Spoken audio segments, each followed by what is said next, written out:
अस्सलाम वालेकुम, मैं हूं मोहम्मद हारिस। आप देख रहे हैं मेरा यूट्यूब चैनल जीपीएस न्यू बुकनवाल। आज की इस वीडियो में हम ईस्ट मॉड्यूल 5 के यूनिट नंबर 2 का ओवरव्यू करेंगे और लास्ट में हम डिस्कस करेंगे इसकी समरी को और हम जानेंगे कि हमने यूनिट नंबर 2 के अंदर कौन सी अहम टर्म्स, पीडीएफ फाइल्स, कॉन्सेप्ट्स या टाइटल्स को सीखा था। तो सबसे पहले चैनल को सब्सक्राइब करके बेल आइकन पर टैप कर लें ताकि इस तरह की जब मैं नेक्स्ट वीडियोज़ अपलोड करूँ आप तक टाइमली पहुँच जाएँ। तो मॉड्यूल 5 की अगर हम बात करें, इसके अंदर टोटल 6 यूनिट्स हैं। Unit 1 how can I integrate skills in my lessons, इसका रिव्यू हम कर चुके हैं। यूनिट 2 आज का है जो कि स्कैफोल्डिंग और cross curricular links in your English lessons, इस टाइटल के साथ ये आता है। तो scaffolding and cross curricular links title के बाद अगर फोकस एरियाज़ की बात करें तो 4 हैं। Introducing L1 to learn L2, ये L1 L2 क्या है इसको हम आज डिस्कस करेंगे। Developing independence in learners, classroom language, cross curricular links, ये चारों फोकस एरियाज़ हैं जो कि यूनिट नंबर 2 के अंदर फोकस में रखे गए हैं। इनको हम डिटेल से डिस्कस करेंगे आगे चल के। लर्निंग आउटकम्स की बात कर लें तो ये हमारे पास 4 हैं। तो जब हम यूनिट नंबर 2 को कंप्लीट करते हैं तो हम इन 4 पॉइंट्स को सीखने के काबिल हो जाते हैं। सबसे पहले हमारे पास निशानदही यानी कि L1 क्या चीज़ है और L2 क्या चीज़ है, ये हम आगे जाके इसको डिटेल से डिस्कस करेंगे। दूसरा लर्निंग आउटकम है हमारे पास ensure that learners have gain the ability to use English as required, जितनी रिक्वायरमेंट हो लर्नर्स जो हैं उतनी रिक्वायरमेंट के मुताबिक इंग्लिश का इस्तेमाल करने की सलाहियत जो है वो उसको हासिल कर लेंगे। तीसरा पॉइंट है हमारे पास reduce learners dependence on L1 throughout the course, यानी कि बच्चों को जब L2 के अंदर कोई चीज़ डिलीवर की जा रही हो या कुछ पूछा जाए और वो जवाब L1 के अंदर देते हैं तो L1 के अंदर जो इसकी डिपेंडेंस है, जो इसका इन्हिसार है लर्नर्स का, उसको किस तरह से कम किया जा सकता है। और लास्ट में क्रॉस करिकुलर लिंक्स यानी कि एक कोर्स का इस्तेमाल दूसरे कोर्स के अंदर किस तरह से करना है, ये सारे आउटकम्स हम सीखेंगे भी और इस काबिल हो जाएंगे यूनिट नंबर 2 को कंप्लीट करने के बाद। पहली हमारे पास जो टर्म आती है वो स्कैफोल्डिंग की है। जब हम फोकस एरिया की बात करते हैं तो स्कैफोल्डिंग क्या चीज़ है। Temporary support that helps students achieve proficiency with a skill और concept. Scaffolding is gradually removed as the student improves. Scaffolding एक आर्जी सपोर्ट का नाम है जो कि हम बच्चों को देते हैं, लर्नर्स को देते हैं किसी खास कॉन्सेप्ट को समझाने के लिए। और जैसे ही हमारा मकसद पूरा हो जाता है हम उस सपोर्ट को जो है ना रिमूव कर देते हैं। इसको हम इस तरह से भी कंसीडर कर सकते हैं जैसे हम घर में कोई मकान बनाते हैं, फ़र्ज़ किया हमने एक ऊंची दीवार के ऊपर प्लस्तर करना है, जहाँ तक जो हमारा वो मिस्त्री है उसका हाथ पहुँच सकता है वो उसको प्लस्तर करता है, लेकिन उसके बाद जब उसकी रेंज ख़त्म हो जाती है वो दीवार के अंदर 2 से 3 बड़े सुराख करके उसके अंदर बांस और लकड़ी के बड़े बड़े तख्ते लगाकर तो वो अपनी हाइट को बढ़ा के ऊपर के हिस्से को भी प्लस्तर करता है। लेकिन जब उसका ये टास्क कंप्लीट हो जाता है वो सारा स्ट्रक्चर बांस वगैरह जो तख्ते हैं उनको मिटा देता है। ये सारे बांस और तख्ते अगर हम एजुकेशन के अंदर बात करें तो ये स्कैफोल्डिंग के अंदर आते हैं। स्कैफोल्डिंग की 6 स्ट्रेटजीज़ हैं। Show and tell, tap into prior knowledge, give time to talk, pre teaching vocabulary, use visual aids, pause, ask questions, pause, review, यानी कि बच्चों को आप कोई तस्वीर दिखा सकते हैं, बच्चों का जो साबका इल्म है उसको इस्तेमाल करते हुए करंट नॉलेज बच्चों को सिखा सकते हैं। बच्चों को जब आप कोई टास्क दें तो उसके लिए आप बच्चों को थोड़ा सा टाइम दें बोलने के लिए। प्री टीचिंग वोकैबुलरी, बच्चों को आप इंग्लिश का कोई लेसन करवाने जा रहे हैं तो सबसे पहले बच्चों को जो वोकैबुलरी की एक लिस्ट है वो बच्चों को दे दें ताकि बच्चे उसको अंडरस्टैंड कर लें और इसके बाद जब लेसन की जो डिलीवरी हो वो बच्चों को आसानी से समझ आ जाए। यूज़ विजुअल एड्स, तो इसमें बच्चों को हम पोइम्स सिखा सकते हैं। टीवी के ऊपर, अपनी LCD के ऊपर कोई विजुअली ऑडियो या वीडियो का एक फ़ाइल जो है या बच्चों को दिखा सकते हैं जो कि लेसन से रिलेटेड हो। पास आस्क क्वेश्चन, लेसन की डिलीवरी के दौरान हम थोड़ी देर के लिए वक्फा ले सकते हैं, बच्चों से क्वेश्चन पूछ सकते हैं, बच्चों से वोकैबुलरी पूछ सकते हैं और इस तरह से हमें एक मौका मिल जाता है कि जो है बच्चों को क्या चीज़ समझ आ रही है, क्या चीज़ हम समझाना चाह रहे हैं। तो हम आर्जी तौर पे सहारा लेते हैं, चाहे साहब इल्म हो, तस्वीर हो, ऑडियो वीडियो एड्स हों, ठीक है, इन सारी चीज़ों का हम आर्जी तौर पर सहारा लेके बच्चों को करंट लेसन जो है डिलीवर करते हैं। तो ये स्ट्रेटजीज़ हैं। नेक्स्ट हमारे पास फोकस एरियाज़ की बात करें तो L1 और L2 का जिक्र बहुत ज़्यादा हुआ है। L1 is a speakers first language, L2 is the second. आप ये स्क्रीन के ऊपर सारी जो डिटेल है इसको रीड कर सकते हैं, मैं आपको ये आसान अल्फाज में समझा देता हूँ। आम तौर पे बच्चा जब पैदाइश के बाद घर में जो ज़ुबान बोलना शुरू करता है वो उसकी मदर लैंग्वेज होती है जिसको लैंग्वेज 1 या L1 कहा जाता है। पाकिस्तान में अगर बात की जाए तो अगर हम सुबह पंजाब की बात करें तो हर घर में ज़्यादातर मोस्टली जो है वो पंजाबी ज़ुबान बच्चों को सिखाई जाती है। बच्चे थोड़ा सा बड़ा होते हैं, उनको जब स्कूल में दाखिल करवाया जाता है तो बच्चे वहाँ पर जाके उर्दू ज़ुबान सीखते हैं जो कि L2 बन जाती है और फिर किताबों के अंदर जब बच्चों को इंग्लिश ज़ुबान सिखाई जाती है तो वो L3 बन जाती है। लेकिन इसको इन नटशल अगर हम मुख्तसर करें तो पूरे पाकिस्तान के अंदर अगर सिंध में सिंधी बोली जा रही है, कोयटा के अंदर जो है बलोची, और पेशावर के अंदर पश्तो, और पंजाब के अंदर पंजाबी, इन सारी ज़बानों को अगर साइड पे रख दें तो उर्दू ज़बान एक ऐसी ज़बान है जो पाकिस्तान के तूल अर्ज़ में हर घर में बोली जाती है। तो हम उर्दू ज़बान को L1 कंसीडर कर लेते हैं, और L1 के बाद जब बच्चा स्कूल में जाता है और इंग्लिश ज़बान को सीखने की कोशिश करता है तो हम L2 को एज आ इंग्लिश लैंग्वेज कंसीडर कर लेते हैं। तो अब आज का ये जो हमारा यूनिट नंबर 2 है, इसका जो फोकस एरिया है कि L1 और L2 का आपस में क्या ताल्लुक़ है, L1 जो है हम किस तरह से इस्तेमाल करते हुए L2 को इम्प्रूव कर सकते हैं। तो ये बच्चे जब क्लास में उर्दू में कन्वर्सेशन स्टार्ट करते हैं तो ये हमारे पास बहुत ज़्यादा एक हेल्पफुल साइन होता है कि हम इसी कन्वर्सेशन को, इसी टिप को, इसी ट्रिक को इस्तेमाल करते हुए L2 बच्चों तक डिलीवर करें। मिसाल के तौर पे बच्चों को हम पूछते हैं कि हाउ आर यू, तो बच्चे आगे से कहते हैं कि हम ठीक हैं, या आप किसी स्पेसिफिक स्टूडेंट के साथ कन्वर्सेशन स्टार्ट कर सकते हैं और पूरी क्लास उसको ऑब्ज़र्व करे कि hi Hamad, why you absent yesterday. तो अब हमाद को इस चीज़ की अंडरस्टैंडिंग है या नहीं, तो फिर आप इसको L1 के अंदर ट्रांसलेट कर सकते हैं कि हमाद कैसे हो आप, और कल आप क्यों एब्सेंट थे। हमाद इसका उर्दू में जवाब दे और आप इसको दोबारा इंग्लिश में ट्रांसलेट कर दें, I was absent due to fever. तो इस तरह से हम L1 का इस्तेमाल करते हुए L2 बच्चों को समझा सकते हैं। तो L1 का जब हम इस्तेमाल करते हैं L2 को समझाने के लिए तो इसके अंदर क्या फ़ायदे हमें जो है देखने को मिलते हैं। सबसे पहला फ़ायदा ये होता है, it helps learners to build new concepts based on their background knowledge. बच्चों को जो उनका साबिका इल्म होता है वो L1 के अंदर तो उसके कंसेप्ट्स क्लियर होते हैं। बच्चों को पता होता है कि ये एप्पल है, ठीक है, ये इस चीज़ को ये कहते हैं, गैर हाज़िरी को ये कहते हैं। ये सारी चीज़ें बच्चों को L1 के अंदर तो क्लियर होती हैं। तो बच्चों जब L1 के अंदर आंसर करते हैं तो ये चीज़ उनको L2 को समझने में, आगे बढ़ने में मदद देती है। It improves learners communication. तो बच्चे के साथ अगर हम सिर्फ L2 के अंदर कन्वर्सेशन करेंगे तो मे भी बच्चा जो है वो चुपचाप रहेगा, क्वाइट रहेगा, हमारे सवालात के जवाब नहीं देगा। लेकिन अगर हम थोड़ा सा बच्चों को ट्रांसलेट करके पूछें कि अच्छा भाई उर्दू में आप बता दो कि इस चीज़ का क्या आंसर है या आपका रिस्पॉन्स क्या है, तो बच्चा जब उर्दू में कन्वर्सेट करता है तो आप थोड़ी सी बच्चे को हौसला अफजाई करते हुए साथ साथ में हेल्प कर सकते हैं कि इसका L2 के अंदर क्या जो है तर्जमा होगा। तो इस तरह बच्चों की जब कम्युनिकेशन स्ट्रॉन्ग होती है तो L2 ऑटोमेटिक बच्चों के अंदर डेवलप होना शुरू हो जाती है, क्योंकि जब एक बच्चे के साथ आप कन्वर्सेशन करते हैं तो पूरी क्लास उसको ऑब्ज़र्व कर रही होती है, और जब पूरी क्लास के साथ करते हैं तो जो बच्चे वीक हैं वो भी साथ में लर्निंग करते हैं। थर्ड, अगर हम बेनिफिट की बात करें, it enhances learners comprehension of new concepts and classroom task. तो ये इन्हेंस कर देता है जो लर्नर्स की कंप्रीहेंशन होती है, समझ बूझ होती है न्यू कॉन्सेप्ट्स की या क्लास के अंदर जो हम टास्क देते हैं। अब स्कैफोल्डिंग और L1 L2 के साथ ही मिलता जुलता एक कॉन्सेप्ट है स्पॉन्टेनिटी। तो स्पॉन्टेनिटी की हम डेफिनेशन को पढ़ लेते हैं। ये कैसी हिकमत अमली है जिसके अंदर बगैर तैयारी के हम कुछ काम करते हैं, जैसे कि acting and making decisions without preparation before hand. यानी कि हमारा जमात में हम एक लेसन प्लान बनाते हैं, एक प्रॉपर वे के अंदर लेसन को डिलीवर करते हैं, लेकिन बच्चों को हो सकता है कभी कभी मुश्किल पेश आए लेसन को अंडरस्टैंड करने में, तो तब हम इस कॉन्सेप्ट का इस्तेमाल करते हैं। Communication is spontaneous when it hasn't been planned in advance. Some language courses teach grammar and vocabulary well but don't include opportunities for spontaneous communication activities. तो इसको हम मज़ीद आगे से ये स्पॉन्टेनिटी का एक हमारे पास PDF के अंदर कॉन्सेप्ट है, इसको हम अंडरस्टैंड करते हैं। तो PDF फाइल हमारे पास ओपन हो चुकी है।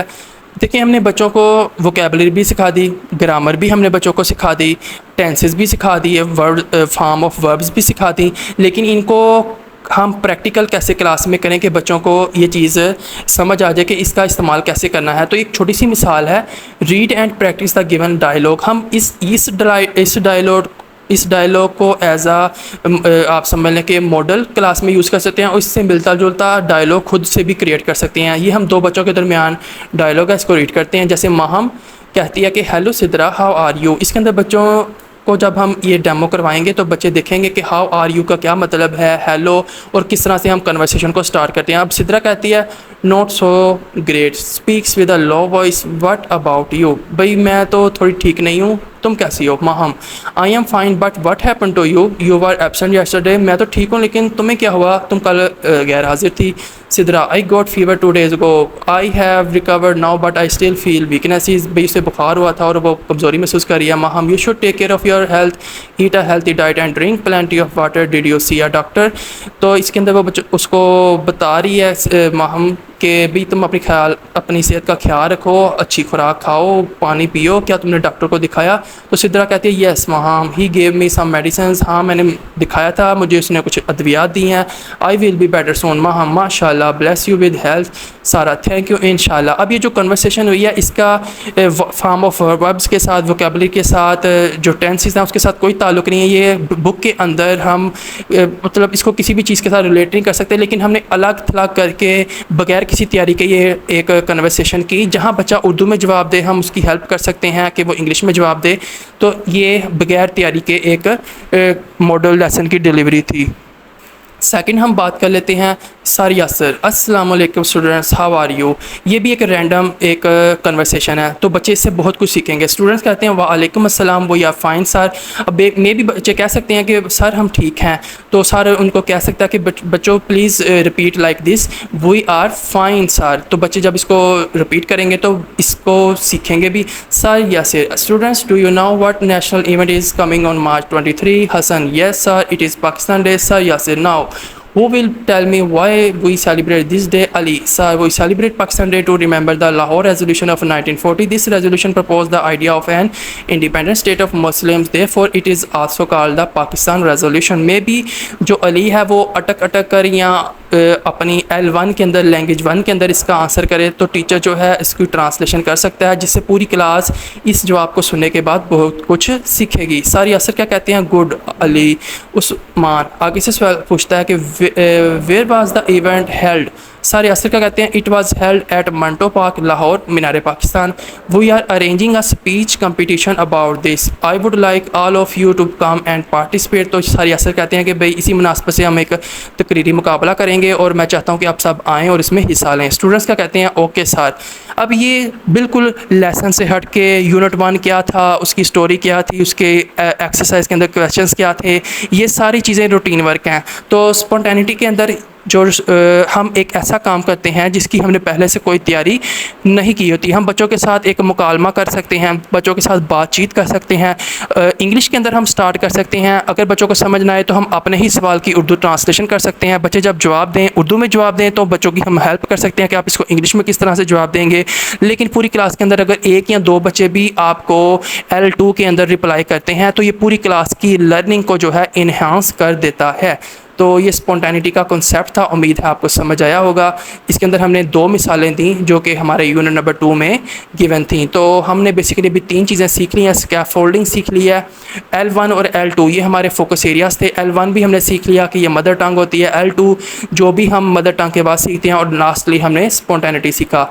अब हम अपने नेक्स्ट फोकस एरियाज़ और इसको लर्निंग आउटकम के अंदर भी हमने देखा था कि क्रॉस करिकुलर कनेक्शन क्या होते हैं। सबसे पहले चार्ल्स डार्विन का एक नज़रिया हम पढ़ लेते हैं। पहली लाइन के अंदर लिखा है कि एक बच्चा जो बहुत ज़्यादा मजबूत हो और बहुत ज़्यादा इंटेलिजेंट हो, ज़रूरी नहीं कि वो सर्वाइव कर जाए, उसका बचना जो है वो हतमी नहीं है, लेकिन वो बच्चा जो कि जो कि बेहतर तरीके से मैनेज करना सीख जाता है, उसका सर्वाइव करना जो है गारंटी शुदा होता है। तो क्रॉस करिकुलर कनेक्शन के अंदर हम क्या कहते हैं कि टीचर, चलो हम इसको पढ़ लेते हैं। वैसे मैं आपको उर्दू में ही बताना चाहता था।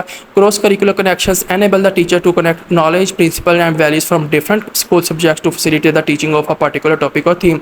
मिसाल के तौर पर आप बच्चों को जो है ना उर्दू की कोई कहानी पढ़ा रहे हैं, ठीक है, उसके अंदर एक ऐसा कॉन्सेप्ट आ जाता है कि जो आपने मे बी इस्लामियात की बुक में पढ़ा हो। मिसाल के तौर पर आप पढ़ते हैं कि एक आप लकड़हारे की कहानी सुना रहे हैं कि जो कि दरिया में से सोने का कुल्हाड़ा निकाल के देता है फरिश्ते को। फरिश्ता जो है वो लकड़हारे को सोने का कुल्हाड़ा, फिर चांदी का कुल्हाड़ा, तो ये फरिश्ता क्या चीज़ होती है, आप इसको इस्लामियात के लेसन से कनेक्ट कर सकते हैं कि बच्चों आपने पढ़ा ये फरिश्ते अल्लाह ताला की नूरी मखलूक हैं। तो इस तरह से आप एक कनेक्शन बिल्ड कर सकते हैं। तो इसकी जो रूल्स हैं वो 3 तरह के हैं। 3 how to build cross curricular connection, हम किस तरह से क्रॉस करिकुलर कनेक्शन बिल्ड कर सकते हैं। तो 3 तरीके हैं। सबसे पहले है कि links with in the subject, आप जो उर्दू की अगर किताब पढ़ा रहे हैं तो उर्दू का कोई कॉन्सेप्ट जो है उसके साथ लिंक कर दें। सेकंड हमारे पास इसके अंदर है कि link links with topics learn in other subjects like science and Islamiyat. अगर आप मतलब दूसरी किसी किताब किसी दूसरे सब्जेक्ट के अंदर आपने सेम चीज़ पढ़ी थी तो उसका लिंक बना दें। Links with real life experiences. तो तीसरा हमारे पास जो तरीका है क्रॉस करिकुलर कनेक्शन को बिल्ड करने का वो ये है कि आपने जो है रियल लाइफ के जो एक्सपीरियंसेस हैं उनके साथ उसको कनेक्ट कर देना है। अब हम इन तीनों तरीक़ों को थोड़ा सा समझते हैं। पहला तरीका क्रॉस करिकुलर कनेक्शन का कि लिंक्स विद द सब्जेक्ट, ये क्या है? इसके अंदर होता बेसिकली ये है कि जो आप सब्जेक्ट बच्चों को पढ़ा रहे हैं, ठीक है, आप उसी का ही लिंक यूज़ करते हैं। मिसाल के तौर पे बच्चों को आप पढ़ाने जा रहे हैं कि जो इसमें नकरा और इसमें मारफा ये क्या चीज़ है, तो आज बच्चों हम सीखेंगे कि इसमें नकरा क्या होता है और इसमें मारफा क्या होता है। तो बच्चों को अगर आप ये सब्जेक्ट का ये टॉपिक पढ़ाने जा रहे हैं तो आप बच्चों को पूछ सकते हैं कि बच्चों पिछली बार हमने पढ़ा था कि इसम क्या चीज़ होती है। तो जब बच्चे क्लास में जवाब देंगे कि इसम की मिसालें बच्चे बताएँगे तो उसी इसम को यूज़ करते हुए आप इसमें नकरा और इसमें मारफा को पढ़ा सकते हैं। तो ये हमारे पास फर्स्ट था। सेकंड हमारे पास जो तरीका है क्रॉस करिकुलर लिंक्स का वो है लिंक्स विद अदर सब्जेक्ट, यानी कि दूसरे सब्जेक्ट्स को आप किस तरह से इन्वॉल्व कर सकते हैं। तो अब हम इसी मिसाल को ले लें। आप वीडियो को पास करके या इंग्लिश को पढ़ सकते हैं, लेकिन मैं आपको तशरीह करके बताऊंगा। अगर हम दूसरे सब्जेक्ट से लिंक्स को किस तरह से कर सकते हैं वो ये है कि अगर हम इसी मिसाल को लें, इसमें नकरा और इसमें मारफा की, तो अगर आप बच्चों को इंग्लिश बी पढ़ा रहे हैं और कॉमन नाउन और जो हमारे पास प्रॉपर नाउन का टॉपिक है, तो बच्चों को अगर आप ये पढ़ाना चाहते हैं तो आप दूसरे सब्जेक्ट से इसकी हेल्प ले सकते हैं। आप उर्दू बी से बच्चों को बता सकते हैं कि बच्चों हमने फ़लाँ दिन को इसमें नकरा और इसमें मारफा पढ़ा था।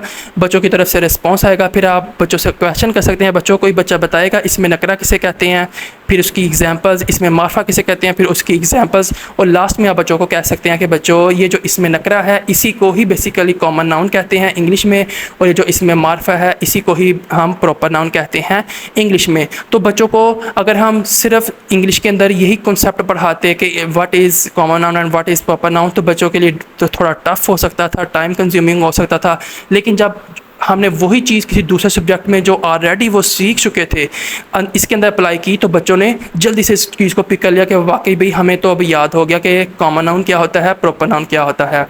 अब हम बात कर लेते हैं तीसरा तरीका जो है क्रॉस करिकुलर लिंक्स का। पहला था हमारे पास कि उसी सब्जेक्ट के अंदर आप लिंक ढूंढें, दूसरा तरीका था कि आप किसी दूसरे सब्जेक्ट के अंदर लिंक ढूंढें, और तीसरा तरीका है हमारे पास links with real life experiences.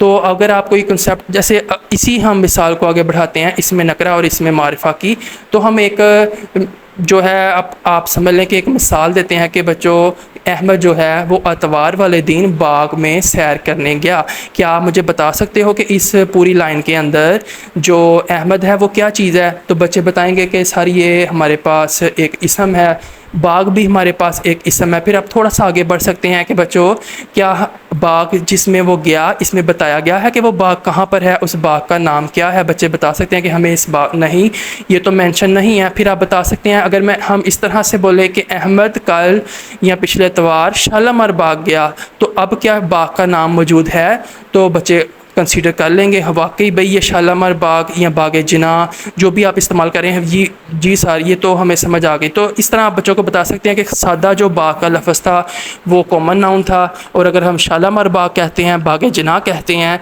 तो ये हमारे पास प्रॉपर नाउन है। तो इस तरह हम रियल लाइफ के अंदर से कनेक्शन बिल्ड करते हुए अपने क्रॉस करिकुलर जो लिंक्स हैं उनको सक्सेसफुली कंप्लीट कर सकते हैं। तो हमने सारे के सारे फोकस एरियाज़ को डिस्कस कर लिया। अब हम समरी की तरफ आते हैं कि इसका लबे-लबाब क्या है। हमने इस यूनिट के अंदर क्या सीखा? सबसे पहले हमने क्या सीखा? Explored how to help learners by using translanguaging. Translanguaging मतलब एक ज़ुबान से दूसरी ज़ुबान में और फिर दूसरी ज़ुबान से पहली ज़ुबान में आना। अगर बच्चों को इंग्लिश में कोई बात समझ नहीं आई, आप उसको उर्दू में बताएं और समझ आने के बाद दोबारा उसको इंग्लिश में ट्रांसलेट करें। Considered ways of helping your learners to activate their English and use it to communicate. जैसे हमने अभी क्लास में वो टीचर्स का और बच्चों का मुकाबला पढ़ा, और एक वो जो दोस्तें थी जिसमें एक को बुखार था वो वाला मुकाबला पढ़ा। इस तरह से हम जो है स्पॉन्टेनिटी क्रिएट करके बच्चों के अंदर इंग्लिश को सीखना और उसको कम्युनिकेट करना जब बच्चों को सिखा देते हैं, तो ये किस तरह से पॉसिबल होता है। ये यूनिट 2 का बेसिकली एक थीम था जो हमने सेकंड नंबर पर समरी में अभी डिस्कस किया। Thought about how to introduce new classroom language. तो क्लासरूम के अंदर नई लैंग्वेज को जब आपने इंट्रोड्यूस करवाना है, जो कि डेफिनेटली इंग्लिश ही है, तो इसके बारे में क्या तासुरात हैं, ये भी यूनिट 2 का एक कॉन्सेप्ट था, फोकस एरिया था। Identified ways of using cross curricular links from the same and different subjects. अभी हमने सीखा कि अगर आपने इसमें नकरा इसमें मार्फा पढ़ाना है तो आप इसम का बच्चों को पूछ सकते हैं, और अगर आपने इंग्लिश बी के अंदर कॉमन नाउन प्रॉपर नाउन पढ़ाना है तो डिफरेंट सब्जेक्ट्स, यानी कि फिर आप उर्दू बी का लिंक उसके साथ जोड़ सकते हैं कि भाई इसमें नकरा और इसमें मार्फा आप पढ़ चुके हैं, यही चीज़ कॉमन नाउन है, प्रॉपर नाउन है, जिसको मैंने अभी थोड़ी देर पहले आपके साथ तफसील से डिस्कस किया। समरी में लास्ट पॉइंट है learn how to use cross curricular links from learners past experiences and learning. तो ये भी मैंने आपको शालामार बाग वाली एक मिसाल समझाई। ये हमारा आज का एक छोटा सा ओवरव्यू था, जिसको मैंने कोशिश किया। अगर वीडियो बेहद ज़्यादा लंबी हो जाए तो फिर भी जो व्यूअर्स हैं वो नहीं देखते और मेरी मेहनत भी ज़ाया जाती है, लेकिन अगर आप लोगों का रिस्पॉन्स अच्छा आए तो मैं इससे भी ज़्यादा लेंथी वीडियोस बना सकता हूँ, आपके सामने पेश कर सकता हूँ। एनी हाउ, ये हमारा आज का ओवरव्यू था। मैंने जो बेस्ट मेन और जो इम्पोर्टेंट टॉपिक्स थे उनको आपके सामने एलेबोरेट किया, उनकी वजाहत की। उम्मीद है आपको समझ आ गई होगी। वीडियो आपको पसंद आई हो तो जल्दी से चैनल को सब्सक्राइब कर दें। मिलेंगे अगली किसी वीडियो में। मैं हूँ मोहम्मद हारिस। अल्लाह हाफिज़।